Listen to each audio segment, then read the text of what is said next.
Hey everyone, I'm Bradley and welcome to Zlangle. I love Aquaman. I'm young. There's shit that I want to do. Oh wait, sorry, I meant to say I love Aquaman.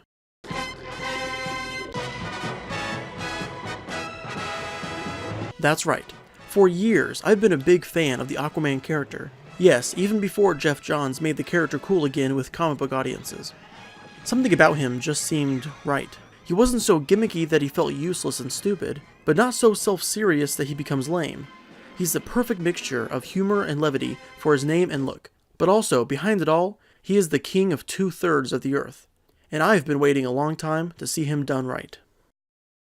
But then they cast Jason Momoa, and released this picture for his upcoming cameo in Batman v Superman. Yeah, it doesn't quite capture Aquaman's essence, does it? And I have nothing against Jason, he seemed great, but he wasn't Aquaman, at least with the direction they were taking.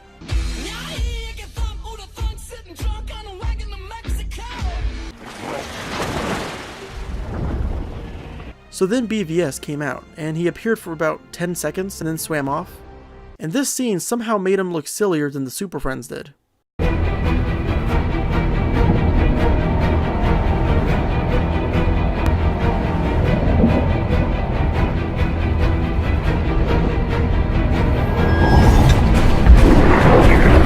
You could even you could even tell he was just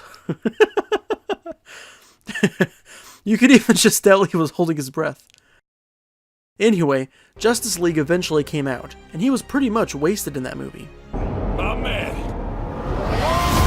But after the film became the lowest grossing movie in the DCEU, and the new Batman script went floating off somewhere, the Flash movie ran away, multiple times, and soon we really only had the Aquaman film to look forward to on the horizon. We had good reason to be hopeful though. James Wan was directing, and, well, actually that's it. Oh, and Amber Heard is Mira. Let's be honest, she probably had a hand in helping it hit $1 billion. But other than that, I wasn't terribly excited for the film. Even with a good first trailer... My father was a lighthouse keeper. My mother was a queen. The war is coming to the surface. Which made me optimistic about the potential quality of it, there was still something missing. Aquaman, king of the upper water world. The very essence of Arthur Curry, aka Aquaman, wasn't quite there. We had Atlantis and all of that, but it still felt off to me. But then, we got this.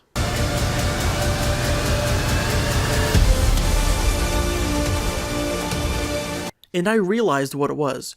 Every time we saw Aquaman on screen before, not counting Smallville or the Aquaman TV pilot, it seemed as though DC and Warner Brothers wanted to separate themselves and this character from Aquaman as much as they could. I mean, I don't know why.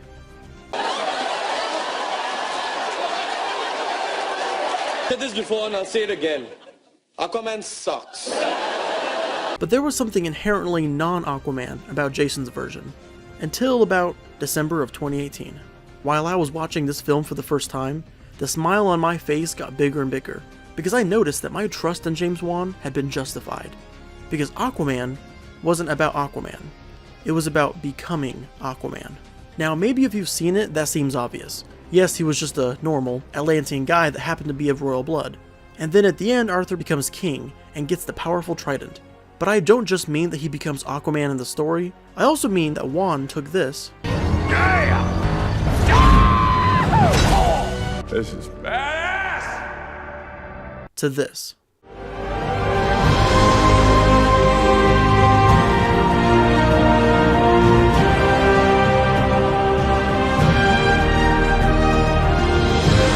Arthur didn't just become Aquaman in terms of self-discovery or accepting his duty to his people and kingdom. I think the film also had Arthur become Aquaman, as in embracing the character he was and is meant to be. He doesn't have to be silly or goofy or stupid or pointless, like some past versions may seem. Assessing the situation at a glance, the Sea King issues a telepathic command to a school of blowfish. You can improve or adjust aspects of Aquaman, just as films have done to other characters for years. But I feel that keeping a character's essential elements is very important in making them work in other mediums, and James Wan understood that. He conveyed the royal aspects of the character, as well as how important the title of King of Atlantis is. Touched upon his relationship with Mira, which is paramount, and showed that if you look a bit deeper into the story of Arthur Curry, being able to talk to fish, Aquaman issues a telepathic command to his loyal fish. Two stargazers, strange, stubby fish, respond to the Sea King's command. I hear you can talk to fish. isn't the only purpose, ability, or responsibility that he has. If I were in charge of the DC film division, would I have went a different direction in the first place? Yeah. But for where James Wan and everyone else that worked on the film had to start from, they did a pretty good job, especially at the box office. So I went into the theater, thinking I was going to mostly get this Aquaman, Permission to come aboard? which would have been fine.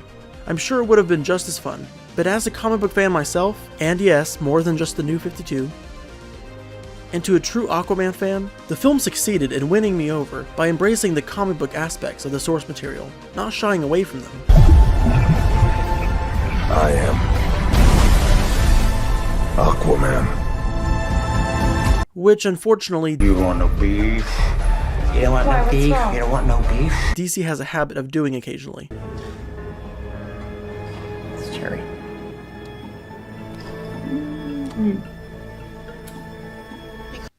But that's for another video.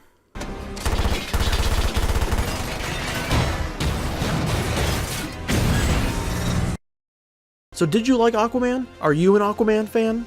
Were you a fan before the movie? Let me know in the comments. That's it for this week, guys. I'll talk to you next time. Nuff said, and Excelsior.